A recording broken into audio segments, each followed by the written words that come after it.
Jesus Cristo, ele já existia antes de nascer em Belém? O Deus Pai e Jesus Cristo são a mesma pessoa, atuando de formas diferentes na história da humanidade? E qual é o significado da expressão Deus unigênito? São assuntos como esse que nós iremos estudar na nossa sexta aula desse primeiro trimestre de 2026. E se diga de passagem, nosso trimestre já está chegando aí na metade, né? Estamos chegando na metade das nossas aulas desse trimestre e eu espero que até aqui você tenha conseguido compreender a palavra de Deus. Se você ainda não compreendeu todo o assunto, repete, assiste a aula novamente, pesquisa outras fontes, outros meios, para que você possa chegar com convicção para ensinar e para ministrar ao coração do seu aluno.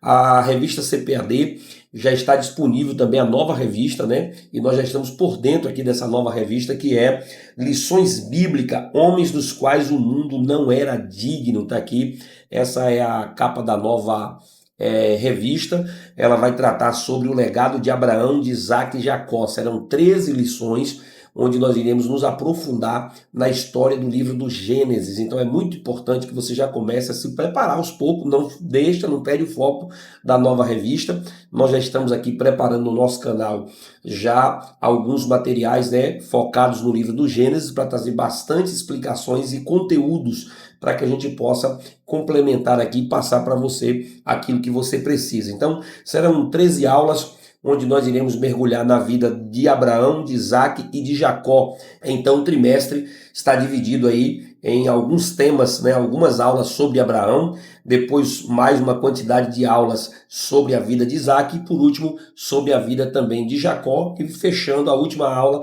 falando sobre o legado que esses 3 homens deixaram para a história não só da nação de Israel, mas também para a história da igreja. E você vai ficar por dentro de todas as aulas, de todos os temas aqui no nosso canal. Então é muito importante que você se inscreva, participe do nosso canal. A gente está sempre aqui se esforçando para entregar um conteúdo de qualidade para você, e eu espero que você faça apenas, né, o seu joinha, a sua inscrição, ativa o sininho, deixa um comentário aqui. Eu vou postar um vídeo também com um resumo melhor sobre esse novo trimestre, para que você possa compreender um pouco a lição como um todo. Geralmente eu faço um vídeo bem curtinho, só falando sobre os principais temas e quais são os assuntos que serão abordados, que já é uma forma também de você já começar a se preparar. Então vamos à nossa aula de hoje, onde nós iremos estudar sobre o Filho como Verbo de Deus. Nós estamos estudando a sexta aula e estamos estudando a revista, né, a Santíssima Trindade, uma revista comentada pelo nosso pastor Douglas Batista. Então, eu espero que até aqui você tenha compreendido a palavra. Se você ficou com alguma dúvida em algum tema, então volta, porque está aqui disponível no nosso canal todas as aulas anteriores, e você pode também recorrer a outras fontes também para que você possa ter uma compreensão. O que não pode é você ir para a sala de aula com dúvida, e aí quando surgir qualquer pergunta, qualquer intercorrência, né, de um aluno ali questionar alguma coisa, você ficar perdido e não conseguir trazer para ele uma explicação. Aqui no canal a gente tenta dar o máximo de explicações, de comparações, para que você possa compreender. Mas na sala de aula você precisa ir de forma simples, objetiva, comentando com o aluno, passando de acordo com a sua capacidade, de acordo com o seu conhecimento. Então é muito bom quando você pega a lição antes, marca com o marca-texto aí, ou de alguma outra forma que você usa para marcar, para que você possa ler apenas aquela frase, explicar aquele versículo, trazer uma compreensão para que o aluno possa compreender melhor. Dito isso, vamos à nossa introdução de hoje. O prólogo, né, ou a introdução do Evangelho de João, apresenta o Verbo eterno como Deus, Criador e Revelador. É isso que nós vamos analisar nessa aula de hoje. Como é que João apresenta esse Verbo, né? O Verbo se fez carne, habitou entre nós. Ele vai trazer para a gente como ele apresenta Jesus no início do seu livro, levando em consideração que, segundo alguns estudos, João é um dos últimos evangelhos a ser escrito, e quando ele escreveu, já havia várias discussões e especulações acerca da divindade de Jesus, e ele escreve justamente com essa finalidade, de mostrar para aquelas pessoas quem era o Cristo que ele tinha conhecido, quem é o Cristo que ele tinha recebido, e é isso que ele apresenta logo na introdução do seu livro. E ele vai dizer que ele se fez carne e revelou de forma plena e completa a glória glória do Pai. Então, Jesus Cristo ele se materializa, ele se encarna, não é reencarnação, é encarnação, e ele revelou a glória do Pai. Veja que o apóstolo João ele afirma, que viu a glória do Deus unigênito cheio de graça e de verdade. Nesta lição nós iremos ver que esta revelação de Jesus ela é o clímax da encarnação do Verbo. O Filho de Deus se manifestou para nós, ou seja, o Deus que era invisível se tornou visível para os homens. O Eterno entrou no tempo, ele sai da eternidade e entra no tempo que é contado pelos homens, a ponto de nós dizermos que ele viveu entre nós 33 anos, quase 34 anos aqui na Terra como homem. Então você percebe que ele sai do tempo da eternidade e entra no tempo humano, na forma dos homens contarem. Então é o Deus insondável que foi manifesto na pessoa de Jesus Cristo. Então vamos mergulhar nessa lição para que a gente possa compreender melhor aquilo que está nesse trimestre. Vamos aqui ao primeiro ponto, onde nós vamos falar sobre o Verbo como Deus eterno. O primeiro tópico fala sobre o verbo pré-existente. Essa expressão verbo que João está usando, que é do grego logos, ele está utilizando aqui para designar a deidade absoluta do Filho. Não é uma deidade inferior, mas absoluta, completa. Enquanto que os filósofos gregos daquela época, eles viam o logos como um princípio impessoal da razão, os gnósticos, por exemplo, já tratavam como um ser intermediário, inferior. Era um Deus pequeno, um Deus menor. Já João, ele rompe esses conceitos ao apresentar o Verbo como um Deus da mesma essência do Pai. Veja, por exemplo, o que diz o pastor Robert no seu livro sobre a Trindade. Ele diz que João está enfatizando a unidade, a igualdade e a distinção entre o Verbo de Deus, revelando que o Filho é consubstancial ao Pai, ou seja, possui a mesma substância divina. Então, teologicamente, esse argumento que está sendo apresentado por João, ele refuta o arianismo, pois o Filho não é uma criatura, mas o Deus verdadeiro que compartilha a glória eterna. Olha o que João está usando. No princípio era o Verbo estava com Deus e o Verbo era Deus. Então ele está colocando Jesus em igualdade, unidade e distinção. Então não é a mesma pessoa, mas está em unidade e igualdade, porque ele era Deus, igual a Deus. Então não há nada de diferente ou inferior aqui. Está colocando Jesus justamente em pé de igualdade com o Pai. Jesus ele não teve uma origem em Belém. Seu nascimento humano foi a encarnação daquele que já era eterno com o Pai. E isso aqui que João está usando para destruir esse argumento gnóstico, porque os gnósticos diziam que no momento do batismo é que o Espírito pousou sobre Jesus e Jesus passou a ser o Filho de Deus. Então ele veio em espírito. E aí mais tarde eles dizem que quando Jesus foi morrer na cruz do Calvário, então ali também ele deixou, quando ele diz, Pai, nas tuas mãos entrego o meu espírito. Então Jesus estaria dizendo ou entregando o Espírito Santo para o Pai, deixando de ser o Filho de Deus. E isso é um argumento completamente falível quando João vai argumentar tanto aqui no Evangelho, como também lá nas cartas, quando ele diz, aquele que diz que Jesus veio em espírito, este é o anticristo, mas aquele que diz que ele veio em carne. Então no princípio era o Verbo, e o Verbo estava com Deus, e o Verbo se fez carne e habitou entre nós. Então, quando nós olhamos para o texto, João afirma que o Verbo se fez carne e habitou entre nós como a glória do unigênito do Pai. E que esse amor se manifestou, pois Deus amou o mundo de tal maneira que deu o seu Filho unigênito. Então, Jesus não é aquele que passou a existir em Belém. Ele já existia com o Pai na eternidade, pois no princípio ele estava com Deus. Ele é o sustentador de toda a realidade, como assevera Colossenses capítulo 1, verso 17. Ele é antes de todas as coisas e nele tudo subsiste. Glória ao nome do Senhor Jesus. O pastor Hernandes Dias Lopes, no seu comentário sobre João, ele reforça que Jesus é o eterno, o eu sou, o Criador incausado, que voluntariamente entrou no tempo da humanidade para resgatar o homem dos seus pecados e das suas iniquidades. O Verbo, ele não é um ser criado, mas o Deus eterno que preexistia antes mesmo da criação, sendo a fonte de toda a vida e a revelação plena do Pai. Glória ao nosso Deus. Mas vamos ao nosso segundo tópico, onde nós vamos falar sobre o verbo como pessoa distinta. Veja que nós estamos falando sobre a existência ou a pré-existência do verbo, existindo antes da própria criação. E agora nós vamos falar sobre pessoa distinta. Veja que foi uma das perguntas que eu fiz no início da nossa aula. Se o Deus Pai e Jesus Cristo são a mesma pessoa. Veja que agora nós vamos mostrar a partir da luz das Escrituras que eles não são a mesma pessoa. O Pai é uma pessoa, o Filho é uma pessoa, o Espírito é uma pessoa, mas não são três deuses. São três pessoas distintas. Não é a mesma pessoa com manifestações diferentes. No próprio prólogo, na própria introdução de João, ele faz a afirmação dizendo: o verbo estava com Deus, estabelecendo aqui uma distinção pessoal entre o Filho e o próprio Pai. O uso dessa expressão, utilizada pelo evangelista João, ele estava com Deus, essa expressão no grego, ela comunica um relacionamento de comunhão íntima e eterna, indicando que as pessoas divinas, elas coexistiam face a face. Havia uma comunhão íntima entre o Pai e o Filho na eternidade.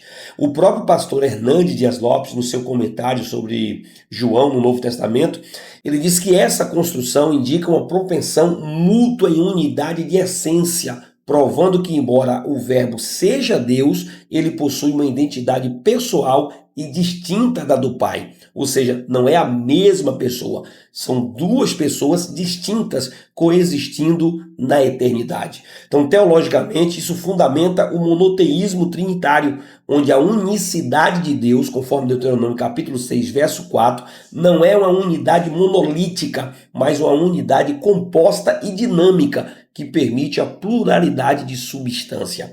Então, assim como a gente usa a expressão, né, e o próprio Jesus diz: eu e o Pai somos um.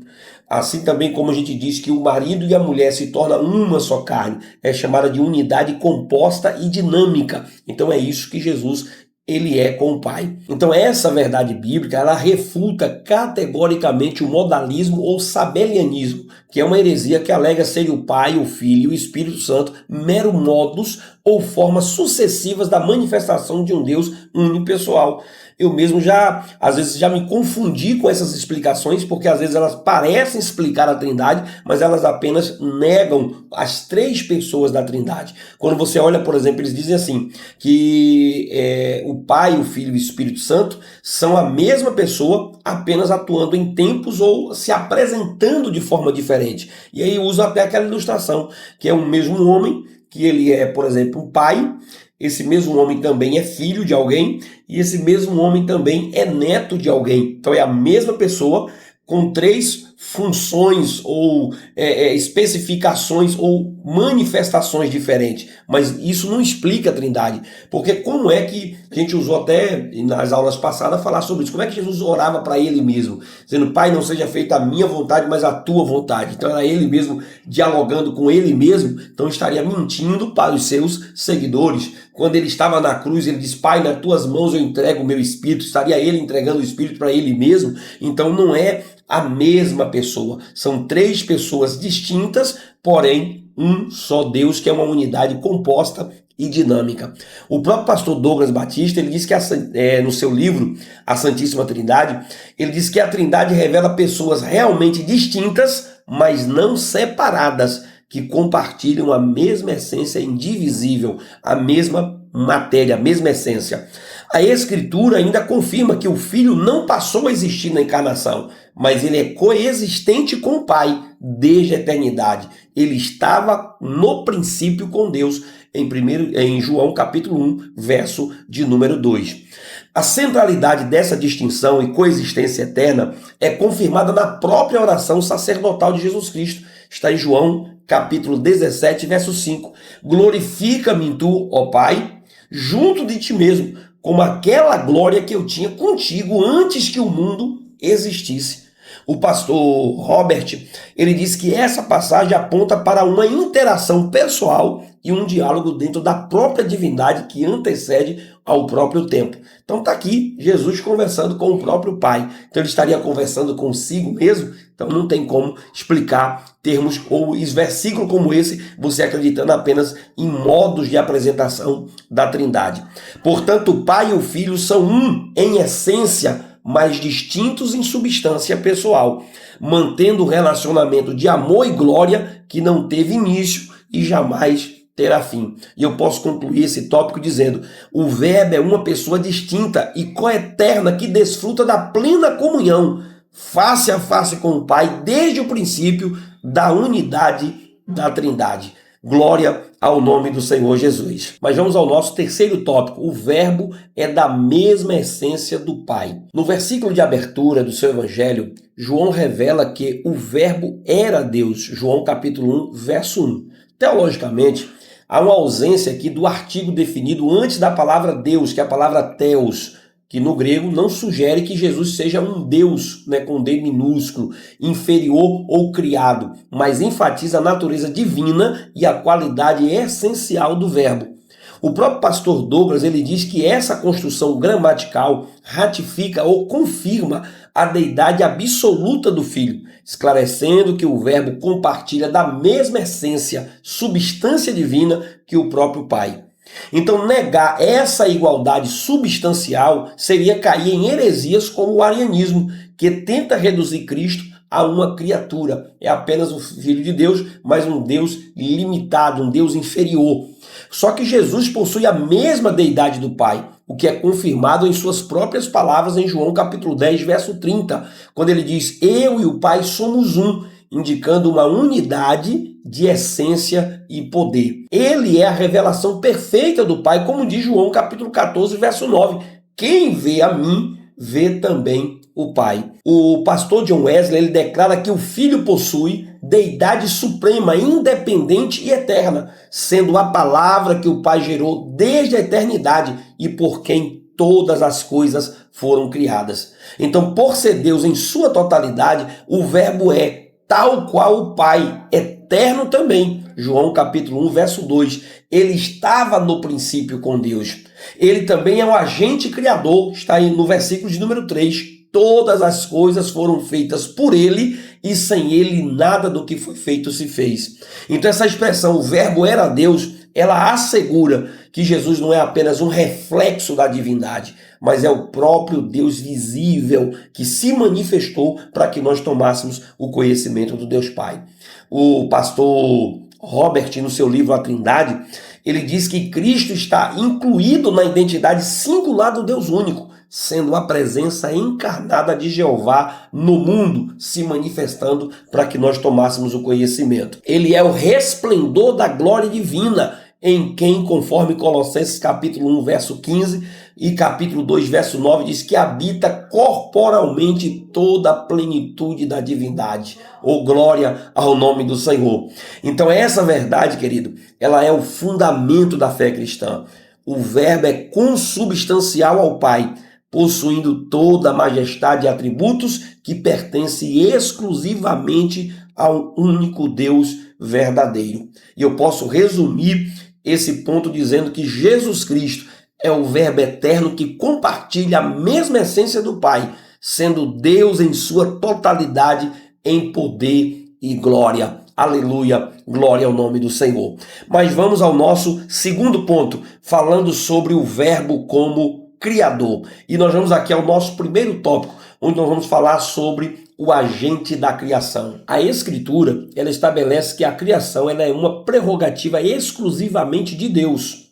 Utilizando, por exemplo, Gênesis capítulo 1, verso 1, na parte A, diz que no princípio criou Deus. Esse termo que aparece aqui, que é um termo hebraico chamado de bará, que designa uma atividade estritamente divina, nunca aplicada aos seres humanos. Veja que esta criação aqui foi uma criação criada do nada, pois, como afirma Hebreus capítulo 11, verso 3, pela fé entendemos que o universo foi formado pela palavra de Deus, de modo que o que se vê não foi feito do que é aparente, o que exclui a pré-existência da matéria. Deus chama a existência a partir do nada, conforme está definido na própria criação. Segundo o pastor John Wesley, na sua teologia sistemática, ele diz que o Logos é o verdadeiro prêmio mobile, a origem de todo movimento em todo o universo, revelando que a criação é um ato ordenado e intencional, feito pelo próprio Deus. Não é um ato aleatório, uma explosão, é algo que Deus teve a intenção de formar, a intenção de fazer.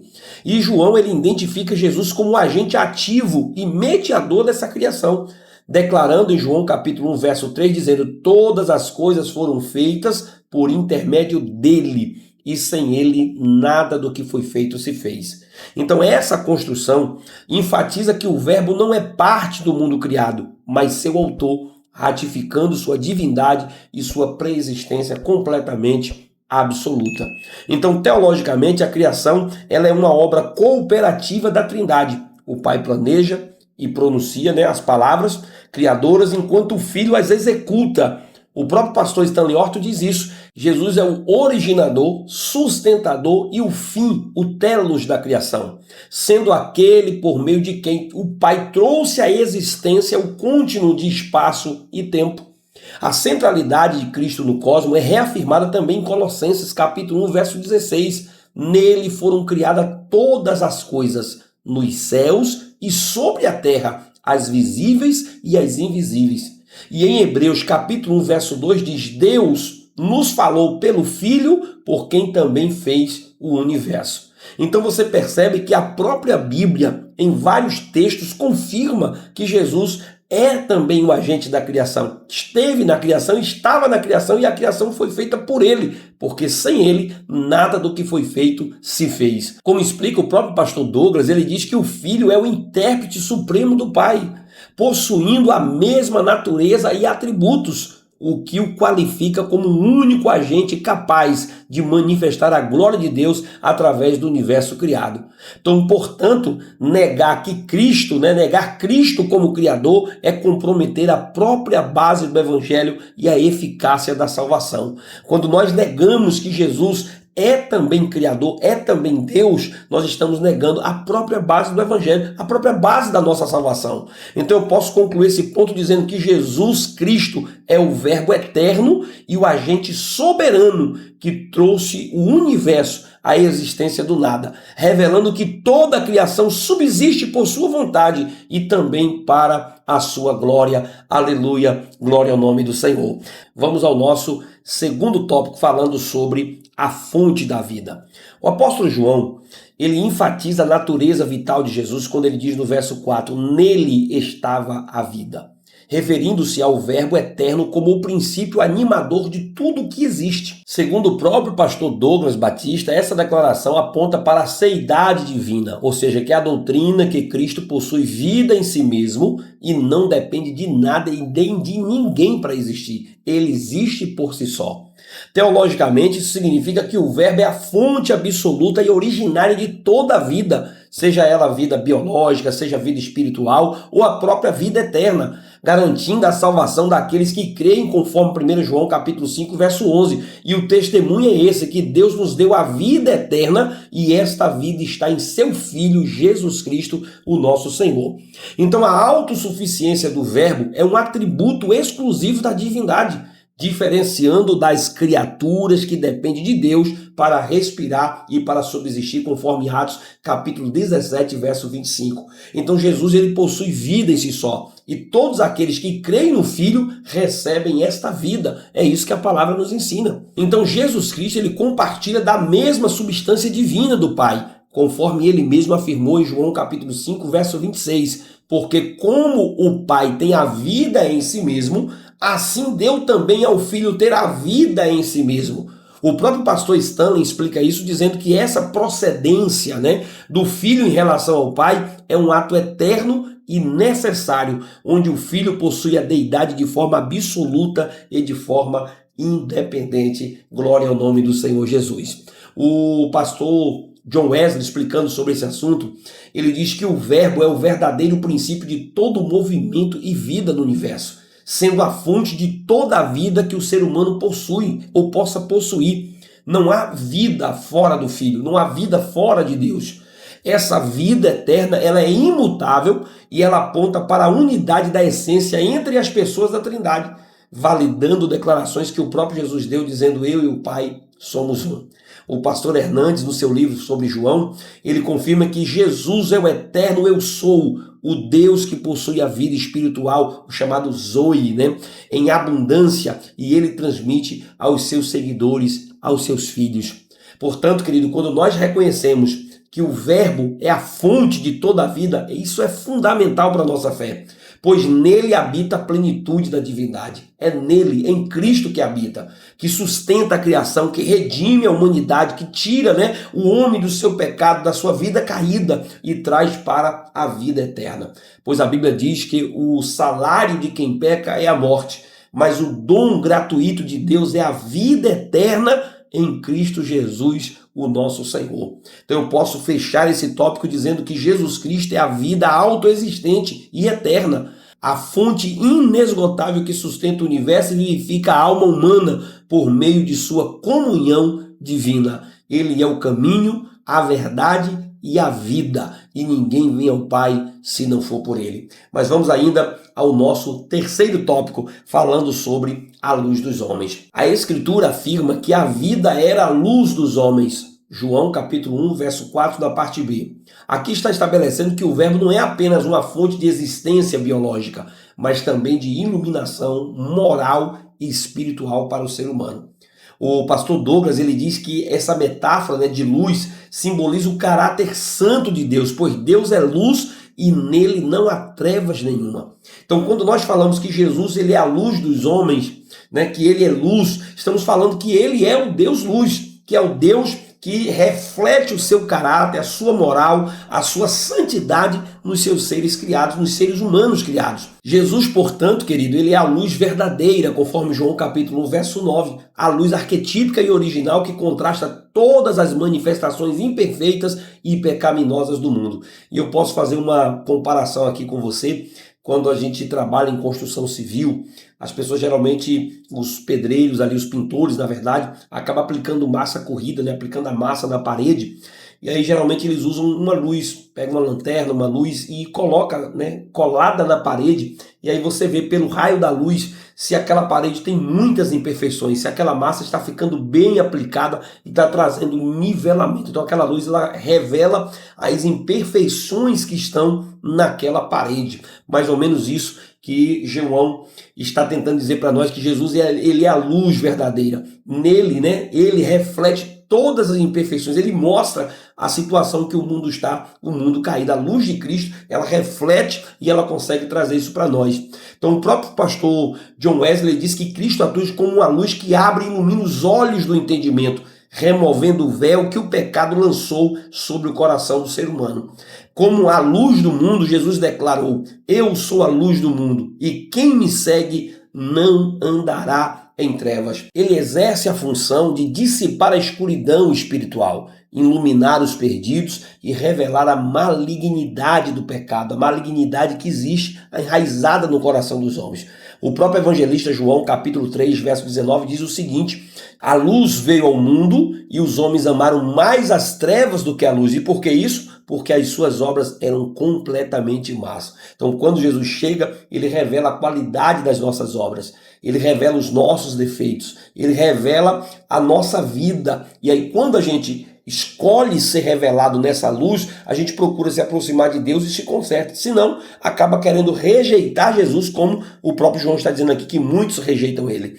Então, teologicamente, as trevas representam a condição de alienação do homem em relação ao Criador. É a situação que o homem se encontra afastado, desgarrado, perdido nos seus próprios pecados, distanciado completamente de Deus. O pastor Hernandes, ele destaca muito bem no seu comentário do Novo Testamento, falando sobre João. Ele diz que Jesus é para a alma o que o sol é para o mundo, o centro e a fonte de toda a vida, saúde e crescimento espiritual, brilhando para o benefício de toda a humanidade. A vitória definitiva do Verbo, ela é confirmada em João capítulo 1, verso 5, dizendo que a luz resplandece nas trevas e as trevas não o compreenderam. O termo grego aqui, ele possui um duplo sentido. Indica que os homens em pecado não entenderam a luz e simultaneamente que as forças do mal não conseguiram deter, dominar ou prevalecer contra Cristo. E aqui você precisa entender que é um entendimento duplo. As trevas, no sentido de mal, né, a força do mal, não conseguiu deter a luz do Evangelho. Muito pelo contrário. Nesse caso, o Evangelho se manifesta com poder. A luz de Cristo, ela consegue dissipar as trevas. Porém, os homens, a prática dos homens, os homens que vivem no pecado, não conseguem entender a força dessa luz. Então, essa resistência inútil das trevas comprova que o pecado não pode resistir à santidade do Filho de Deus. De acordo com o próprio pastor Douglas, ele diz que essa vitória presente no Evangelho antecipa a derrota final do mal e a instauração do reino eterno, onde a noite não existirá mais. E eu posso concluir esse ponto e esse tópico dizendo: Jesus Cristo é a luz invencível que expõe a escuridão do pecado e guia o homem de volta à comunhão gloriosa com o Pai. Glória ao nome do Senhor Jesus. E eu espero que você esteja gostando da nossa aula, sendo edificado. Se tiver, deixa um comentário aqui, coloque a sua opinião e não se esqueça de se inscrever no nosso canal. Então dá aquele joinha, faz a inscrição, ativa o sininho e vamos para o nosso terceiro e último ponto para que a gente possa concluir a nossa lição hoje. O nosso terceiro ponto vai falar sobre o Verbo como revelação do Pai. O primeiro tópico fala sobre a encarnação do Verbo. João ele apresenta aqui o Verbo como o ápice da autorrevelação do Pai ao declarar, no versículo 14 do capítulo 1, o Verbo se fez carne e habitou entre nós e vimos a sua glória. O pastor Douglas ele diz que esse ato ele marca o clímax da revelação divina, pois o Eterno irrompeu no tempo para tornar o Deus invisível acessível. Aquele Deus que ninguém podia ver, aquele Deus que ninguém podia ter acesso, foi revelado na pessoa do seu Filho, na pessoa do Verbo encarnado. O próprio pastor Hernandes explica isso dizendo que o Verbo assumiu a natureza humana sem deixar de ser Deus. As duas naturezas se uniram de forma indivisível, inseparável, na pessoa de Cristo. Esse movimento ele é descrito por John Wesley como uma descida quenótica, onde a palavra se despojou de sua glória eterna para assumir a forma de servo, fazendo-se semelhante aos homens, conforme Filipenses capítulo 2, do verso 6 até o verso 8. E aqui o que? Ele revelando o amor sacrificial da própria Trindade. Esse termo grego, né, habitou aqui, significa literalmente armou a sua tenda, fazendo uma alusão direta ao tabernáculo em Êxodo capítulo 25, verso 8. E me farão um santuário e habitarei no meio deles. Então veja que Jesus, ele é o Verbo encarnado, o próprio Deus que se encarnou e habitou entre nós, cumprindo assim a palavra, né, o Emanuel, o Deus conosco, ou o Deus que habita no barro, que habita entre nós. Então, de acordo com o próprio pastor Douglas, João está utilizando uma imagem para ensinar que o corpo de Cristo é o novo santuário, onde a glória de Deus se manifestou de forma visível para que os homens pudessem compreender. Aquele Deus inacessível, aquele Deus em que o homem jamais teria compreensão, foi compreendido na pessoa do nosso Senhor Jesus Cristo. Teologicamente a gente chama isso de união hipostática, né? A existência das duas naturezas, 100% homem, 100% Deus, sem confusão de substâncias, mas existindo para a glória do Deus Pai. O pastor Frank, na sua teologia sistemática, ele diz que essa união mantém as propriedades de cada natureza de forma intacta, garantindo que Jesus é verdadeiro Deus e verdadeiro homem. Cristo, Emanuel, que traduzido é por Deus conosco, representa a revelação plena e final do Pai para os seus filhos e para os seres humanos. Veja que, segundo o pastor Douglas, Jesus ele é o intérprete supremo de Deus. É o único capaz de revelar sua natureza, vontade e amor de forma definitiva. Assim como você talvez quando nunca estudou, né, uma outra língua estrangeira, não vai conseguir se comunicar ou conversar com aquela pessoa. Você vai depender de um intérprete para que possa interpretar aquilo que aquela pessoa está dizendo. Jesus é esse intérprete do Pai. É aquele que faz com que o Pai seja conhecido pelos seus. Então essa superioridade, ela é ratificada em Hebreus capítulo 1, verso 1 e verso 2. Havendo Deus antigamente falado pelos profetas, ele está nos falando nesses últimos dias pelo Filho. Jesus, ele é a mensagem de Deus. Ele não é só o mensageiro, ele é a própria mensagem de Deus revelada aos homens. O próprio pastor John Wesley, ele confirma dizendo que a encarnação permitiu que Deus balbuciasse com a humanidade em sua própria linguagem, transformando o mistério da piedade em uma realidade histórica e salvífica. Deus se comunicou com seus filhos. A encarnação de Cristo, né? Essa encarnação do Verbo é Deus sendo conhecido, se revelando aos seus, porque jamais teríamos acesso ao Pai se não fosse por meio do Filho. E eu posso concluir esse tópico dizendo: a encarnação do Verbo é o tabernáculo vivo de Deus entre os homens, unindo a divindade à humanidade para revelar plenamente o caráter e a glória do Deus Pai. Mas vamos ao nosso segundo tópico, falando sobre a plenitude da graça e da verdade. João, ele, como uma testemunha ocular, aquele que conviveu diretamente com o próprio Jesus, ele está descrevendo o verso 14 dizendo: nós vimos a sua glória, como a glória do unigênito do Pai, cheio de graça e de verdade. Aqui não está apenas um escritor, um comentarista, aqui está o próprio João descrevendo daquilo que ele conviveu. Ele conviveu com Jesus, ele conheceu Jesus face a face, e ele estava dizendo que nós vimos a glória de Deus, na glória do unigênito do Pai, cheio de graça e cheio de verdade. Então, o pastor Douglas diz que o termo unigênito aqui que é usado por João designa que Cristo é o único em sua espécie possuidor de uma revelação exclusivamente com o Pai, indicando que ele não é apenas um reflexo, mas o próprio Deus visível que se manifestou para que nós tomássemos conhecimento. Enquanto que em Êxodo capítulo 40, verso 34, a nuvem cobria a tenda da congregação e a glória do Senhor encheu o tabernáculo, que aqui é chamado de Shekinah, era uma manifestação local mediada por símbolos temporais. Em Jesus essa glória é plena, pessoal e permanente, revelando a essência divina na face de um homem. Então, enquanto que lá no Antigo Testamento todas as manifestações de Deus eram por meio de símbolos temporais, em Cristo ela é uma glória permanente, uma revelação plena e completa do nosso Cristo. Essa expressão, querido, cheio de graça e de verdade, revela que Cristo ele é o cumprimento definitivo dessa auto-revelação divina que foi iniciada no Sinai e se concluiu, né, em Cristo, quando ele se manifestou completamente, quando ele se transfigurou diante dos seus filhos, ele se manifestou para a humanidade através do processo da encarnação. Então, de acordo com Hernandes, Jesus ele é a luz verdadeira, a realidade genuína que contrasta com as manifestações imperfeitas que existem no mundo. Então, diante da antiga dispensação citada em João capítulo 1, verso 17, a lei foi dada por intermédio de Moisés, mas a graça e a verdade vieram por meio do nosso Senhor e Salvador Jesus Cristo.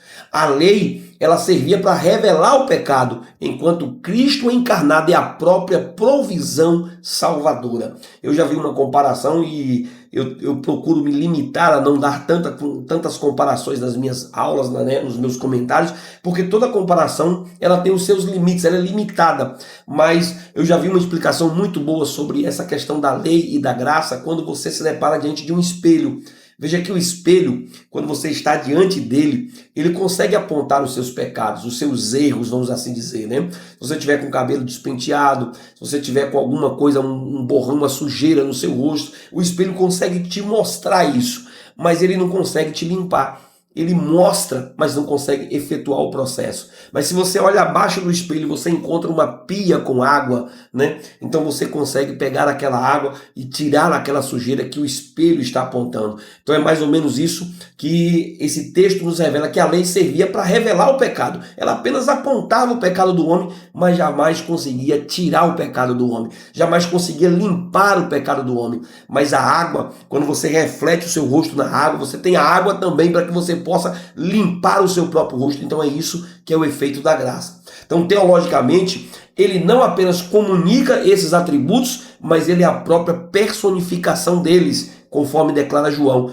eu sou o caminho, a verdade e a vida. Ele não é apenas alguém que aponta para um lugar, ele é esse lugar onde nós devemos chegar para obter essa salvação, essa limpeza, essa purificação das nossas vidas.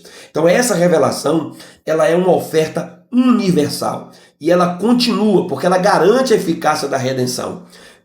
Em Tito, capítulo 2, verso 11, diz: porque a graça de Deus se há manifestado trazendo salvação a todos os homens. Então é por meio dessa encarnação de Cristo que nós alcançamos a salvação plena, porque ele se manifestou, ele se tornou conhecido dos seus filhos.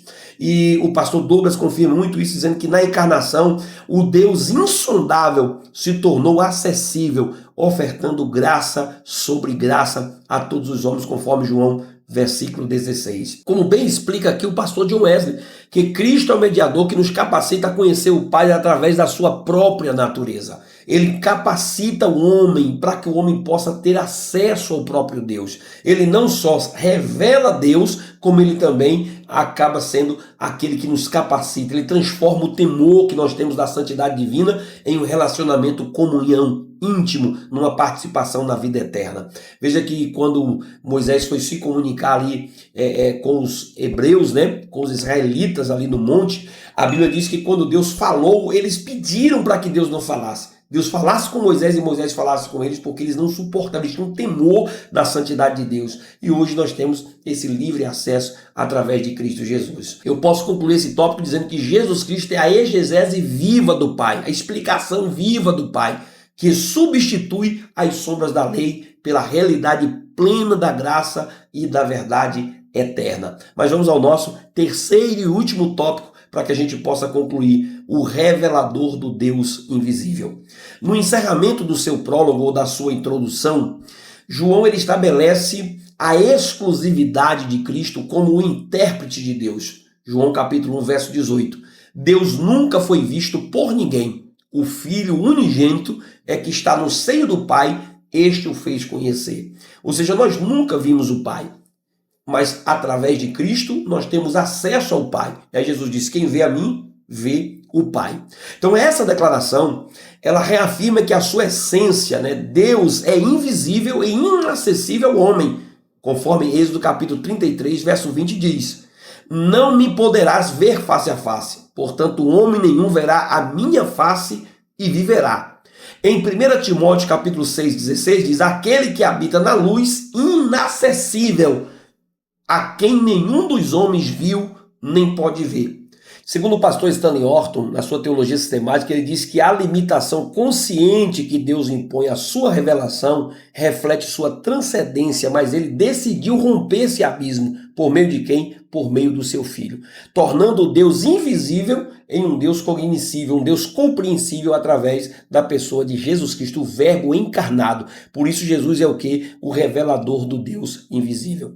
O Verbo revela o Pai de forma perfeita, porque é o Deus unigênito, termo que designa Jesus como o único em sua espécie, o possuidor da mesma substância do Pai. De acordo com o pastor Hernandes, Jesus é a exegese de Deus, ou seja, ele é a explicação viva, é o desdobramento do caráter divino no palco da história. Quando ele se manifestou, ele trouxe o Deus invisível ao conhecimento da humanidade, o próprio plano de Deus para se revelar aos homens. Então, pelo fato do Filho estar no seio do Pai, uma expressão que indica intimidade eterna e comunhão absoluta, ele é o único qualificado para trazer a notícia real de quem Deus é. Por isso que ele é o único mediador, como nós falamos na lição passada. O único mediador, o único que pode interceder, o único que pode representar o Pai para o homem, para toda a humanidade. O próprio pastor Douglas Batista reforça isso, dizendo que essa união, ela garante que a revelação oferecida pelo Filho é fiel, é definitiva, pois ele não apenas traz a mensagem, como ele é a própria autorrevelação completa do Pai. Ao contemplarmos a Cristo, não vemos um Deus menor, mas a própria divindade confirmada, conforme João capítulo 14, verso de número 9. Quem vê a mim, vê também o Pai.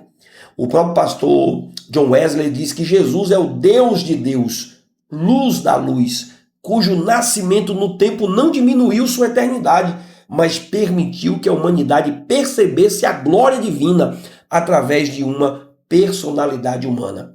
Portanto, em Cristo, querido, a distinção pessoal e a unidade da essência da Trindade são preservadas, assegurando que o conhecimento que temos de Jesus é verdadeiramente o conhecimento do único Deus verdadeiro. E eu posso concluir esse tópico dizendo que Jesus Cristo ele é a exegese perfeita do Pai, tornando o Deus invisível, plenamente conhecido e acessível por meio de sua divindade encarnada. Então eu quero concluir essa aula, mas convidando a você a não se esquecer de deixar um comentário, de dar o joinha, de fazer a sua inscrição e de ativar o sininho. E eu quero concluir essa aula dizendo a vocês que Jesus Cristo, ele é o Deus unigênito que revela o Pai. Apenas ele. Não existe intermediários, não existe outros mediadores, apenas Jesus Cristo. Pois nele a glória, a graça, a verdade de Deus são plenamente manifestas. A encarnação do Verbo não é apenas uma doutrina essencial da fé cristã, mas é também um chamado para que a gente possa adorar a Jesus, para que a gente possa proclamar Ele, que é a imagem visível do Deus invisível. O Senhor Jesus, ele é a perfeita revelação do Pai para a sua humanidade, para todos aqueles que creem que Jesus Cristo é o Filho de Deus. E que cada crente reconheça que conhecer a Cristo é conhecer o próprio Deus. E que proclamar essa verdade é tornar a glória do Pai conhecida do mundo. Glória ao nome do Senhor. Que esta mensagem, meu querido, não te dê outra alternativa a não ser adorar e proclamar o nome do Senhor Jesus. Que esta palavra te abençoe e te guarde. E até a nossa próxima aula, em nome do Senhor Jesus. A paz de Cristo para você. Deus te abençoe.